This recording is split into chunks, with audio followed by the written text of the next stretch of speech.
June 10, 2007 is a day that most television viewers will never forget.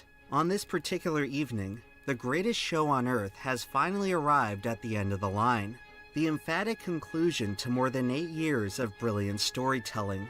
By the end of the night, nearly 12 million people will tune in to witness this moment in history, and not a single one is prepared for what happens next. Well, I should agree. The Sopranos overrated. Like, I always finish my shows, okay? And I didn't finish. I didn't finish the Sopranos. It just didn't feel like it was worth finishing. Like I enjoyed it for one time. I enjoyed it, but that's it. Like, I'm not gonna finish it just because I want to finish it. In the beginning, television and cinema were treated as two totally separate mediums. For most of the 20th century, movie theaters were the exclusive destination for spectacle. If you wanted to see something epic, you'd have to watch it on the big screen. Conversely, television programming was much more transient. It was designed to be consumed in bite-sized amounts, with far lower budgets and quality control than anything in cinema. Essentially, if a film was a gourmet meal, a TV show was a candy bar. It's no big deal. Oh. Back then, movies were billed as a premium experience. People paid for the product up front and expected it to meet a certain standard of excellence. TV was pretty much the opposite.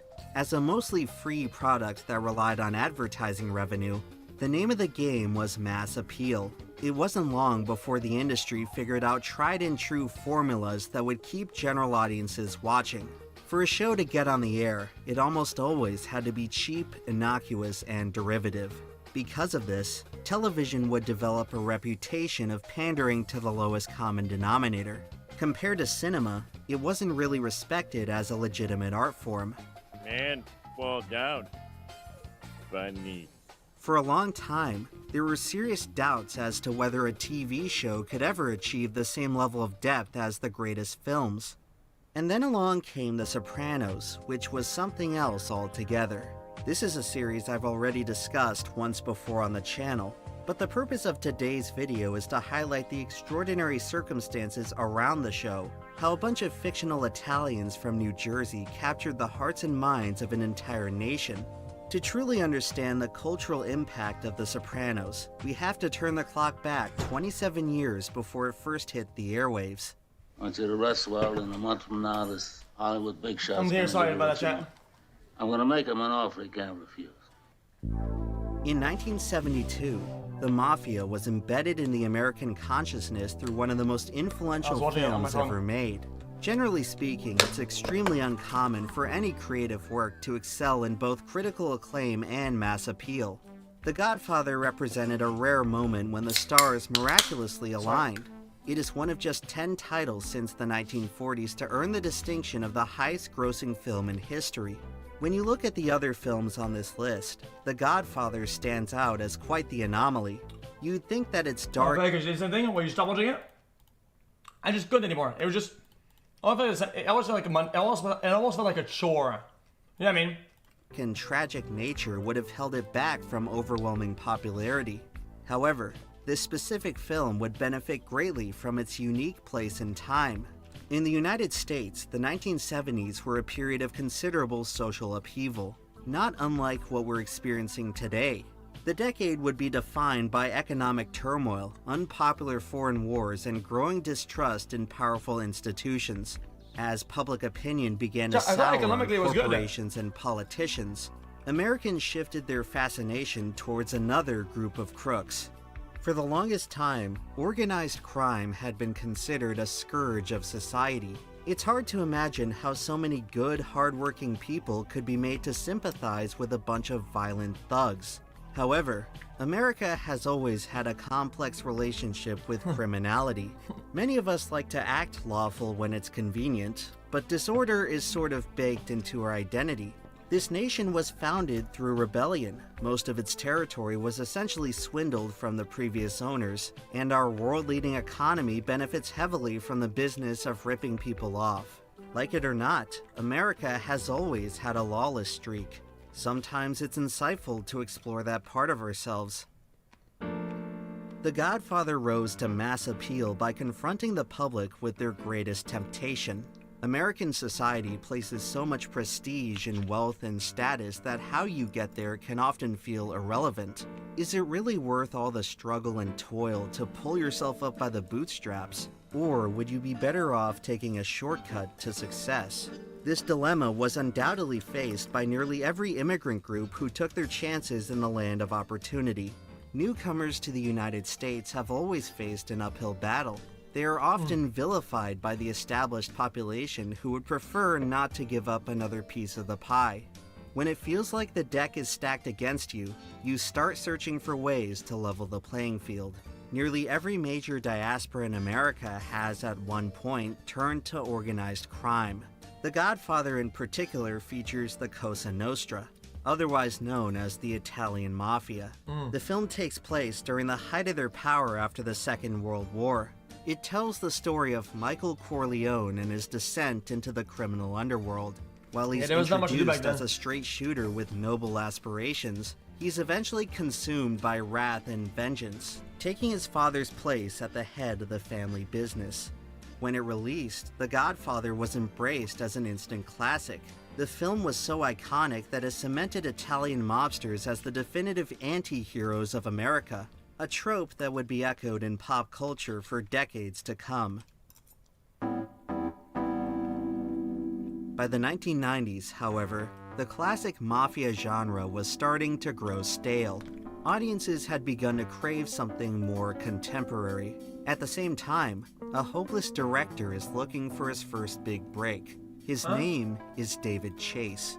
Growing up in New Jersey, he studied the lives of mobsters from a young age. After a difficult upbringing, he suffered from panic attacks and depressive episodes throughout his adolescence. Decades later, when trying to get his film career off the ground, he conceives of a neurotic crime boss who spills his guts out every week in therapy. This premise was initially intended to join the ranks of the great mafia films, but soon enough, Chase makes the peculiar choice to develop the product as a TV series. He shops the idea to various networks, but receives little interest for something so esoteric. Eventually, he finds an unlikely partner in HBO, a cable channel mostly known for movie reruns and pay-per-view boxing. The network had dabbled in original programming, but nothing as ambitious as what Chase had planned. It seemed like an odd fit at the time, but as the world would soon learn, The Sopranos had found its perfect match. HBO's subscription-based revenue model allowed the network to offer far more creative freedom than the rest of the television landscape. With advertisers out of the picture, HBO programming could delve into graphic content that would be unthinkable elsewhere. The absence of commercial breaks removed the time constraints that other shows had to maneuver around, allowing for greater flexibility in storytelling. By 1999, the stage was set for a show unlike any that came before it. See, it's gonna be growth. Income is exactly right. Very well done. I need the show. Welcome to Tony Soprano's world. It doesn't quite have the same glamour or decadence of The Godfather. On the contrary, Tony finds himself at the helm of a mafia in decline. As he puts it, lately I'm getting the feeling that I came in at the end. In a broad sense, Tony resembles Michael Corleone, running the family business that he inherited from his father. But he's older, overweight, and balding. He lives in the suburbs and drives an SUV. He eats a lot of cured meats. Instead of action-packed gunfights, his days are mostly filled with aggravating minutiae, financial affairs, organizational politics, and sidestepping law enforcement. It's not exactly flattering, but for David Chase, it was realistic. The Sopranos was created with an eye for authenticity. Chase designed the stories and characters to match his lived experience. He insisted that every exterior shot was filmed on location in New Jersey. While brainstorming scenarios for episodes, he often had the writing staff pull from real-life anecdotes. At a glance, the cast resembled the island of misfit toys, but each member was carefully selected according to Chase's standards of believability. Without a doubt, the most pivotal part of the casting process came down to the lead role. After dozens of uninspiring candidates, The series eventually found its Tony, a mostly unknown actor by the name of James Gandolfini. If I watched it at the time, Their I would have enjoyed the likenesses war, yeah. would become inseparable. I find I have to be the sad clown, laughing on the outside, crying on the inside. Yeah, I was rooting for that character. I feel like they underplayed her role. I think they almost had her as a filler, as a way to bridge the gap and finish the episode overall in general, and kind of stitch it together. I think they underplayed her for sure. Tony Soprano was a type of character therapist? that had never existed before on television. These days, we're used to morally dubious protagonists headlining our favorite dramas. But back in 1999, there were serious questions over whether the audience would accept the star of the show acting evil. Tony has many admirable qualities. He's charming, witty, and charismatic. But it doesn't take much for his pleasant demeanor to turn sadistic and cruel. The show doesn't sugarcoat things. The hero of our story is a violent murderer. She was offered the white He role? brutally kills people, and when he does, he's hardly adhering to any sort of noble or sympathetic cause. On the contrary, much of his conquest is driven by nothing more than pride and pettiness. A character like this could have easily alienated the audience, but Tony Soprano was portrayed with a great deal of depth. He represented a significant departure from the established image of a mafia boss. Rather than adhering to some stoic, stylized ideal, Tony's vulnerability is put on full display for everyone to see. What's revealed is a deeply insecure man who faces a constant internal struggle between right and wrong. He's being torn between two different worlds and two different ideas of masculinity. On one side is the family man, protective, nurturing, and a dependable source of stability. On the other side is the boss, the general who leads his troops into battle, a position that satisfies his lust for power, wealth, and sex. Both of these roles would cease to exist without the other, yet each is at perpetual risk of destroying the other. Are you in the mafia?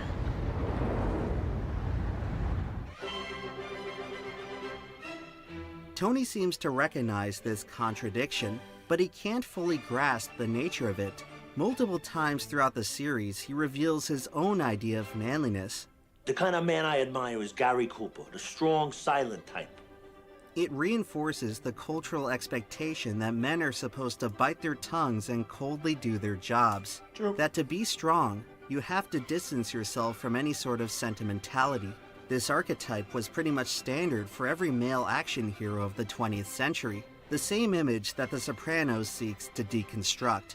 Tony is reasonably strong, but he is certainly not silent. He often lets his emotions get the best of him. He suffers from frequent anger outbursts, panic attacks, and fainting spells. Sometimes he gets so depressed that he can't even get out of bed. He cries in front of his therapist. He even gets belittled and humiliated by his elderly mother on a regular basis. These flaws all reek of weakness. They're emasculating, and they challenge Tony's sense of self. But these very same flaws are precisely what make his character compelling. They're what allow a psycho mob boss to be relatable. He may be a killer, but at least he's not cold-blooded. As long as he struggles with some sense of shame, there's still a pathway for his redemption. As presently constructed, Tony is not a good man. But it remains plausible that... Yeah, but shows go for so long that they can make the guy do all the bad things be the good guy. I mean, just like a Breaking Bad. If you really look at it objectively, it's some bad guy doing only bad things over and over again until the end. I mean, it's just what it is. Like, one day, but there's so much in between. He's like a good guy. Of course, esoteric ideas don't amount to much until they're put to the test in the real world. Most far-out concepts fail to connect with people and fall flat on their face. Going in, there was no way to predict whether audiences would care to watch an emotionally fragile mob boss, but as the ratings started rolling in for season 1, HBO soon realized that they had made the right choice. The Sopranos was a hit, and while Tony was certainly the star attraction, nearly every aspect of the product was firing on all cylinders. The show featured cinematic lighting and camera work, a field of expertise that was rarely explored on television. Episodes were given epic runtimes, often approaching the 1-hour mark. The characters were extremely well defined, with complex motivations and long-term arcs spanning multiple seasons. The pacing is gradual and deliberate. Events are given plenty of time to unfold. While the plot is not as explosive as some would prefer, the scenes that do involve violence often escalate to shocking levels. The Sopranos set a new standard in its portrayal of mature and graphic subject matter, introducing the medium of television to unprecedented amounts of I found they did a pretty good line at wanting to root for him, then against him, then for him. Like, it was like it always yo-yoed. Vanity, nudity, and brutality. No one had ever seen anything like it, and the ratings continued to soar. People kept tuning in long after the novelty factor had worn off. They were hooked. The Sopranos' first season was already heralded as one of the greatest achievements in all of television, and the series only improved from there. Each new season built upon the momentum of the last. The stakes got higher, the themes got darker. Tony is pushed to new heights in both power and depravity. Soon enough, the series was raking in well over 10 million viewers per episode. The Sopranos had become a cornerstone of pop culture, all while maintaining near unanimous acclaim. By the end of the 5th season, the show would etch its name in history when it was awarded the Primetime Emmy for Outstanding Drama. The victory signaled a watershed moment in television.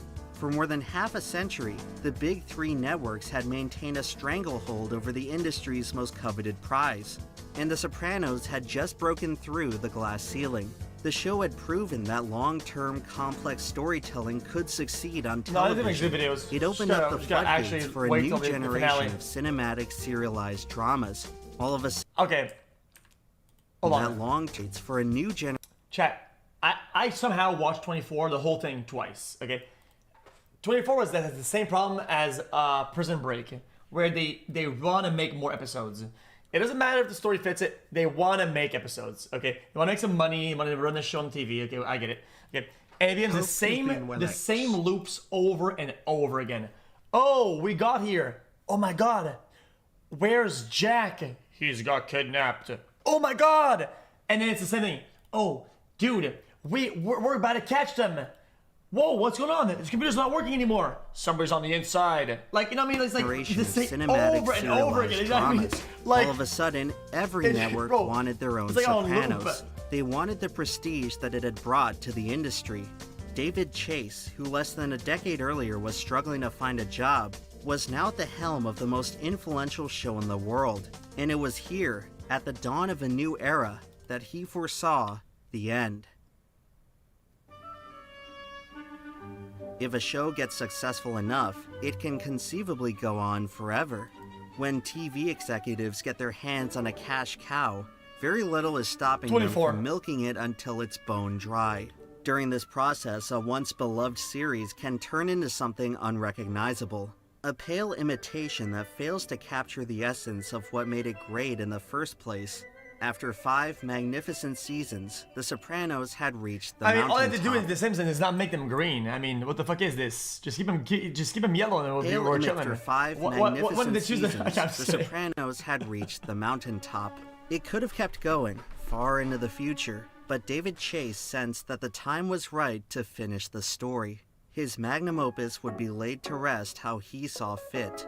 However, concluding the most ambitious show on television would be no easy task. The series would be under tremendous pressure to deliver a worthwhile payoff to years of storytelling. Their entire reputation was at stake. When The Sopranos went off the air for the final time, the lasting impression had to be special. After season 5, the show would enter a year-long hiatus, eventually returning in March of 2006.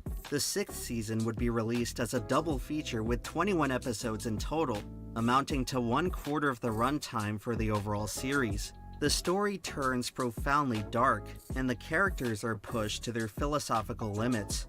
Any optimism that once existed over whether our troubled hero can change his ways has been replaced with a morbid curiosity of seeing just how far he can unravel.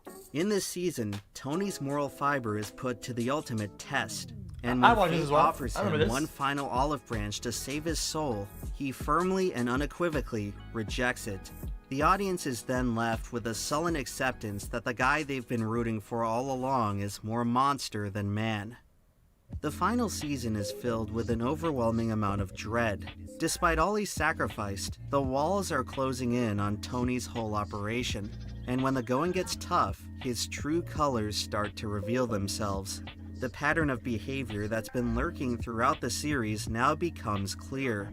At every opportunity, Tony is only really interested in his own self-preservation. Everybody else is... I actually got sad when they got rid of the other guy in the boat. You know what I mean? I kind of like that character. I think he had a lot of color. Expendable.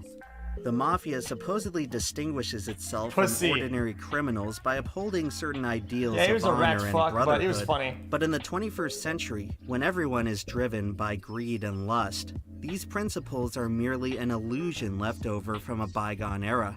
Tony may have the wealth and power to match the godfathers of the past, but at his core, he's just another thug. As the end draws near, you get the sense that Tony is headed towards some sort of ultimate judgment. He has made too many enemies. Rival gangs and federal agents are all gunning for him. There's a rising tension centered around just when the other shoe is gonna drop. The Soprano crime family then finds itself in an all-out war. The violence rages all the way into the grand finale of the series, Season 6, Episode 21, Made in America. After sustaining heavy casualties, Tony's battalion is on its last legs. But just before the bloodshed reaches him, the two parties manage to defuse the conflict. The last of the threats are dealt with, and Tony has once again eluded his reckoning. There is little triumph to be found in this victory. When the dust settles, the Soprano crew has been rendered almost unrecognizable. Out of the iconic band of brothers we've gotten to know throughout the story, hardly any are left standing. Tony remains rattled and paranoid, still suspecting that the worst is yet to come. In the end, he sits alone, at an unsuspecting diner.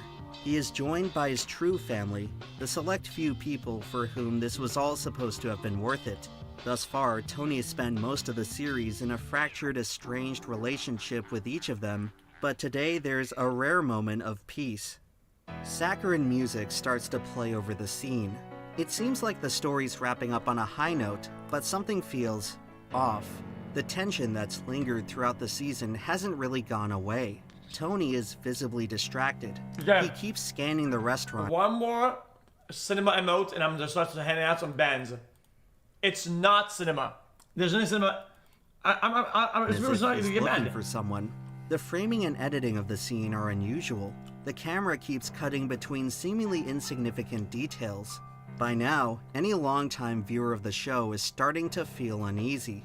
Your intuition is screaming at you that something is about to happen. As the scene drags on, the suspense keeps building. You start to wonder what it's all leading up to, how this could possibly play out. A bunch of scenarios begin racing through your mind. It's all come down to this, a moment that feels like everything, and then, nothing.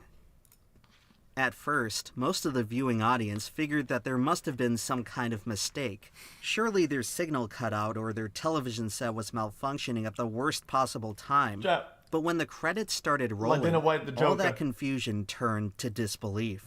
The Sopranos had just ended with 10 seconds of a silent black screen. Punchline. You don't think that should be just like a giant middle finger to them? Well, at least it didn't end like The Sopranos, where it just cut to black in mid-sentence. The reception was polarizing, to say the least. Lots of viewers felt cheated, and it's hard to blame them. In the immediate aftermath, you had to wonder whether David Chase's hubris had turned to pure stupidity. When people were presented with the idea of a Sopranos finale, they were anticipating something grandiose. They wanted high stakes and heart-wrenching drama. Compared to the expectations, the true ending must have felt downright anticlimactic. I mean, really, an abrupt cut to black? That's what they came up with to conclude what was supposed to be the greatest show in history? There was nothing conclusive about it, but maybe that was the whole point. Because even in the midst of all the shock and outrage, there was still a part of the audience who knew if it was my show, they're at dinner, right? And somebody pulls out, hey, yo, hey, aren't you the guy? And he does it, and he opens up his vest and he got bombs. Bang! Whole building, boom! And then it ends. That's how I would do it. there that what they had witnessed was brilliant. They just couldn't yet explain why. With a line, For like David a classic Chase, line that's that going to be simple now a cut classic. to black was merely the final step of a monumental undertaking. While conceiving the final scene, he considered numerous possibilities. This is for pussy, you fat fuck. Bang! Whole building fucking bang, body parts everywhere and shit. A more by-the-books option would have involved Tony retracing his steps from the intro sequence to the show, driving up the New Jersey Turnpike to confront the crime bosses of New York City. Oh, I think pussy, However, so that doesn't make sense. Chase ended up deciding on something far more enigmatic, a scenario that no one could have possibly predicted. The plan was then sworn to absolute secrecy. Bon Practically the voyage. entire cast Holy- and crew were kept in the holy dark. cinema. Chase went so far as to distribute falsified scripts which omitted or replaced the true ending. No, When they bon eventually voyage, you filmed get the it? diner scene, no one Bomb. involved suspected that it had any significance. All this subterfuge was meant to serve a specific purpose, preserving the maximum impact of that final shot. By the end of production, only Chase and a lone editor knew the ultimate outcome of the series. Well, that's bullshit. The rest of the world would have to wait and see. There's comfort to be found in a smooth resolution, but The Sopranos was never a comfortable show, and David Chase understood this better than anyone else. He recognized that the lasting Then, do an ending like Inception, where you don't really know, but you have a hint on either side, and it doesn't end abruptly. It's gonna. impression of the series had to be unsettling and cryptic.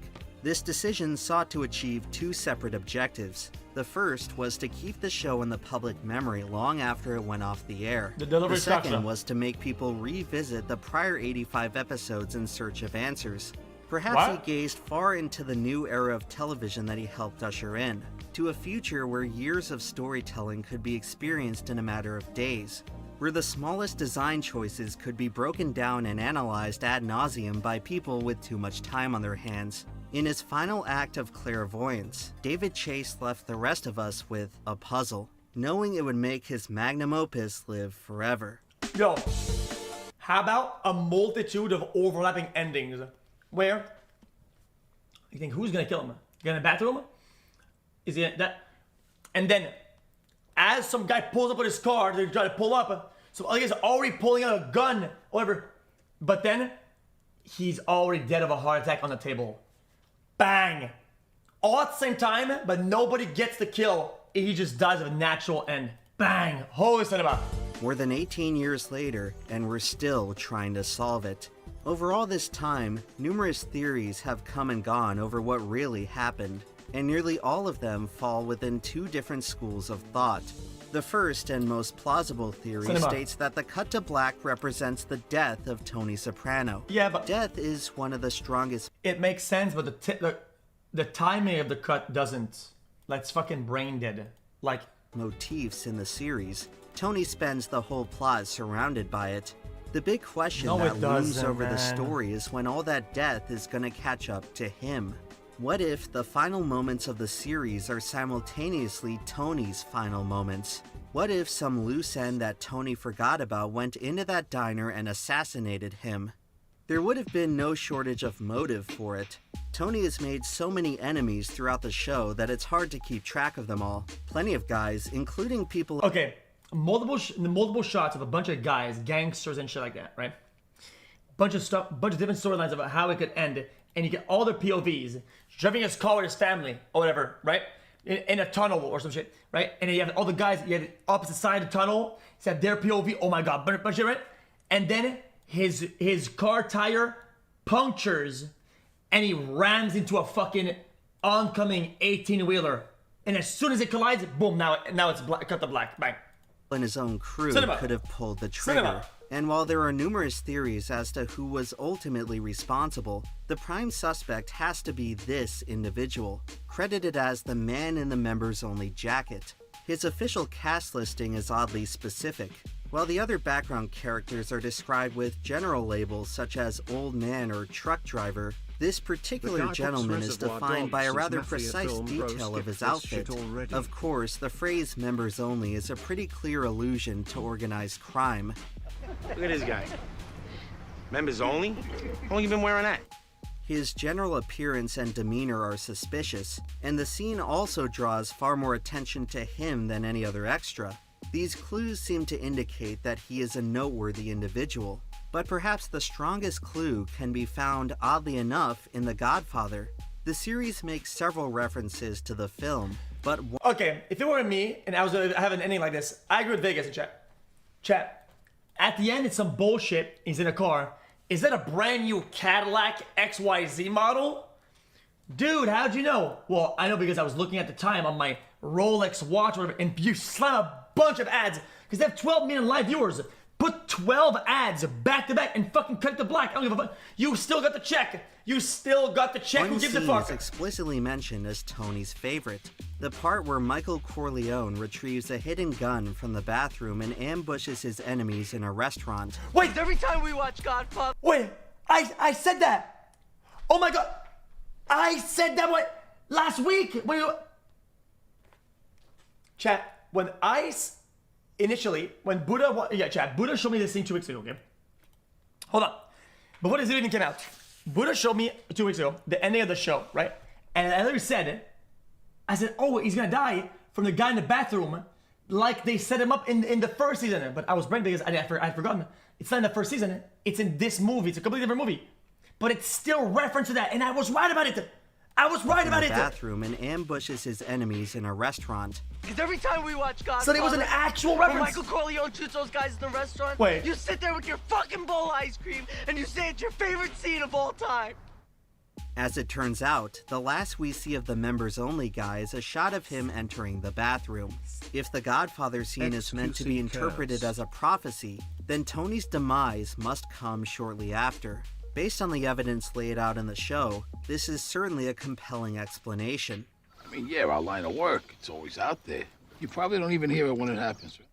However, when it comes to the finale, there are those who subscribe to the opposite theory, that the end of The Sopranos is all about survival.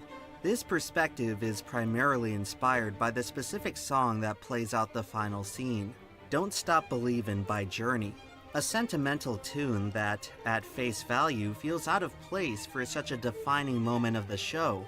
Its inclusion was a bizarre choice, one that seemingly contradicts the somber tone of the entire rest of the episode. The juxtaposition is so powerful that it almost feels like the song is mocking the scene itself. There's a particular line in Don't Stop Believin' that stands out in the context of the show. It mentions how the movie never ends. It goes on and on and on and on. The entire finale is undercut by a theme of stagnation. There is no great moment of catharsis that inspires everyone to turn over a new leaf. Rather, it appears that after all the bloodshed and toil, everything's just going back to business as usual. By the end of the series, Tony shows a disturbing lack of progression. All of the years of therapy and soul-searching seem to— Yo. And then she comes out and she says, you know what? She kills him. Fuck it. In therapy, she says, I'm tired of dealing with your shit. All you do is you wreak havoc on others. I'm putting an end to this. Bang! Blood at the back of the fucking wall and shit. Family comes in. What the fuck did you do? Oh yeah? Bang, bang, bang! To have had no effect. Holy shit, cinema! He only used these things to become a better criminal. In the end, he got exactly what he wanted. The depression and panic attacks have stopped altogether. He's finally free to live life unencumbered. Instead of grappling with any sense of morality, he learned to abandon it. The movie never ends. We're just forced to stop watching. Tony will continue to survive and probably thrive at the expense of everyone around him. No. The cut to black doesn't represent the end of Tony. You can't let the guy do that the and win. end state of Tony. He has reached the point of no return. The moment the show ends is the moment Tony finally drifts beyond salvation. He has accepted the total corruption of his spirit and will spend the rest of his days wandering the hell that he created. This interpretation is quite abstract. It challenges— Because in cinema, they do usually a good job at the bad guy is actually a bad guy, not a good guy. And he ends up losing one way or the other. It's a loss regardless. And you know, this guy is portrayed as the main character and people root for him, whatever, he's still the bad guy, right? He has to lose somehow. And in most, if not almost every show, they lose, and it's why I almost didn't agree with Breaking Bad, because it's the opposite for Jimmy. Him at the end, I'm not saying what the ending is, but I mean that's him winning, because he never gets to win. All he does is lose. Doesn't matter what he does, it's losing. Whatever when you really think about it, it's just losing, kind of upwards or whatever. And I feel like the ending that he got is like him winning, because he doesn't get to suffer his true consequences. Does that make sense? Because what he does is worse than just, you know what I mean? It's you to consider what the show represents rather than what it literally depicts. Plenty of people have weighed in about what the whole thing means, but at the end of the day, it's all a bunch of conjecture. I mean, Jimmy. Whether you believe Tony's alive or dead, there's only one man who knows the true answer to that question. Over the years, David Chase has been badgered relentlessly about what really happened. For a while, he understandably played it coy when it came to offering any definitive answers. But in 2024, in the official Sopranos documentary, he did divulge one unique piece of insight. While working on the finale, he thought of a technique used at the end of 2001: A Space Odyssey. Oh no, please. A visual device where a character's point of view sets the framing for the subsequent shot. This simple method produces quite an ominous effect, where it feels like a character is staring into their own destiny. Chase would go on to use this exact setup numerous times in the final episode, where Tony seemingly enters his own perspective. With that in mind, you have to question whether it was intended to carry over to the final shot, where Tony's POV turns black. This would make the death theory a lot more likely, but just as David was going to tell us more about it, the truth is, well, he did it again. No, you're not allowed. What? No, Perhaps fuck you. The question okay, fuck this guy. I don't give a fuck. I usually I'm not fucking parasocial. Fuck this guy. What an absolute man. What a fucking loser. This is loser behavior. Should not be whether Tony is dead, but if he deserves to be. To answer this, we have to venture far beyond the purview of the show itself. Cinema. When the show is actually put onto, let's say, HBO's real, whatever, they have the real ending. And it doesn't say there's going to be a new episode. It's just updated with an extra 10 minutes or whatever. And if the real ending is actually hidden, and then people that would watch the show, they go, oh, yo. And then they get the real ending. And it's just an update that they never told anybody about. Bang. Like the end of The Sopranos produced a unique real-world effect for those who watched it live. When the screen cut to black, millions of people were left staring at their own reflection. Before we can cast judgment on Tony Soprano, we have to consider who created him. For as much as we vilify the Mafia, they are in many aspects just a mirror image of— Oh my god. Different POV and ending from different broadcast network. On Netflix, the guy in the bathroom pulls up. On HBO, he gets a heart attack. On the thing, and they each have their own. The society that surrounds them. Many Americans who tuned in to The Sopranos had come to view Tony as their own alter ego. For the average Joe confined to suburban life, he represented an escapist power fantasy. They envisioned themselves as the man with limitless wealth, who could spend all day sleeping with beautiful women.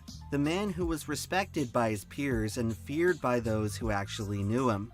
Tony's status had become an object of desire. Watching him antagonize others was a guilty pleasure. But when the time came to ultimately judge Tony for his sins, a lot of us were left with an unsettling dilemma. If we covet this much of Tony's lifestyle, just how close are we to becoming him? What if Tony's pathologies are not caused by the Mafia and are instead the product of American society? Lately, I'm getting the feeling. Oh yeah, chill out, chill. The best is over. When I wrote the beginning of the pilot, what I was talking about was America. I just had sense that things were really going downhill. The comic part of it for me was that Americans had gotten so materialistic and so selfish that it made a mob boss sick. But you know, the heyday, the golden age or whatever of the mob, that's gone. And that's never coming back. In the past 50 years, the influence of the Mafia has declined considerably in the United States. This trend has been attributed to a variety of factors, mainly increasing federal crackdowns and modern racketeering laws that attack criminal organizations on a structural level. However, I believe there is a more implicit reason for why the mafia feels so much less relevant today. They were never truly conquered. They were just replaced by other institutions in American life. The mafia used to stand out in its propensity to lie, cheat, and steal. But in modern America, these things are hardly unique. But it's not as cool and glamorous though. Imagine if you make a show about the current corporate. Oh yeah, I scammed this family. Oh yeah, this single mother of 5. I upped her rent and fucking juiced her up. Fuck it, dude. You could say that the spirit of the mob has seeped into nearly everything else in this country. Politics, economics, healthcare, and even the attitudes of the general public. As the American dream has slipped out of reach for more and more people, everyone's getting tired of playing fair. Maybe this can help explain our newfound cultural obsession with the anti-hero and why characters like this keep showing up in popular fiction. Life in the 21st century. Never put the Joker in there. I feel like it's a dishonest portrayal and caricature of what the character is supposed to mean and what he ends up meaning, which I think is cringe. Why characters like this keep showing up in popular fiction. Actually reflected Life in the take about 21st it. century has twisted the very idea of heroics. Most of the hallowed The guy's a loser. He's presented as a loser, and even then, the director and the writer is pointing to the fact that he's a loser. People still go, "Oh my God, true, I relate," because everybody's a fucking loser. Like that's just the institutions that previous generations have looked towards for moral guidance have since been exposed as fraudulent and corrupt. And if our heroes can no longer be trusted, he's a victim of society. Is the take that they don't want you to have and you still have. The take they want you to have is he's a victim of himself. That's the real take, though. Like that's the real, actual description of what the character is. The so-called bad guys all of a sudden start to look much more appealing. If the most illustrious people in society cannot practice virtue, then why should anyone else? The truth is that in modern America, people aren't sure anymore whether the wicked are truly punished. Maybe that's what makes the end of The Sopranos so unnerving. We turn to fiction for decisive answers to abstract problems. The story is... He has a disability, he's bullied, he's whatever, right? He has problems and shit, he's broke or whatever. How many citizens in that city think are broke and have conditions and are fucking disabled?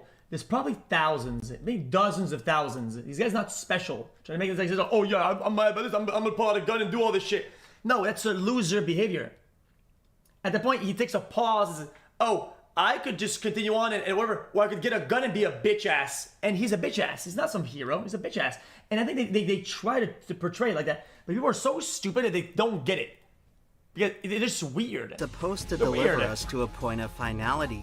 Either the hero succeeds or he fails. Either he lives or he dies. We can't be expected to figure it all out for ourselves. That just takes us back to square one. But what if that was all by design? To create a moment so jarring that it allows the greatest questions of the show to break out of their physical medium and leak into reality. It invites us to search for the answer in our world.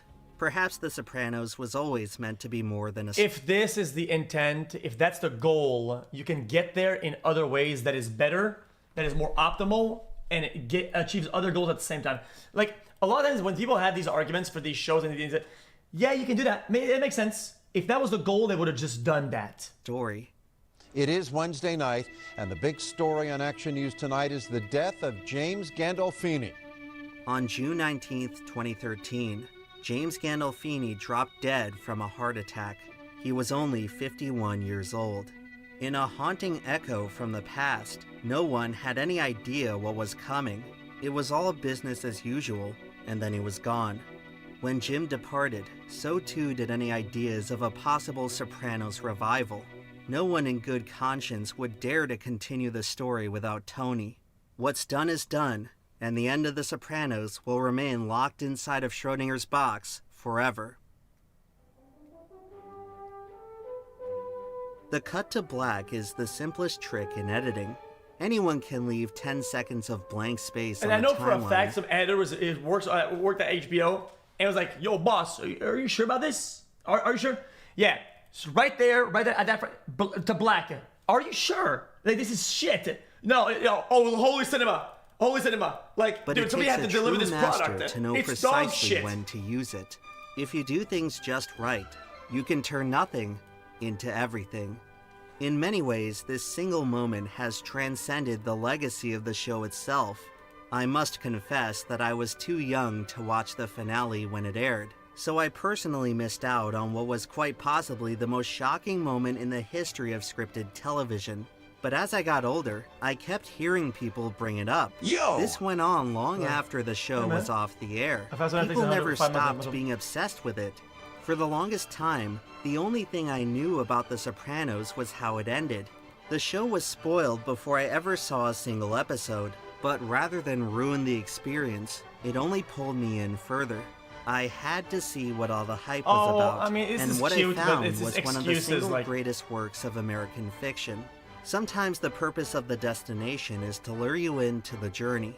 I guess you could say, I came in at the end, but the best was yet to come.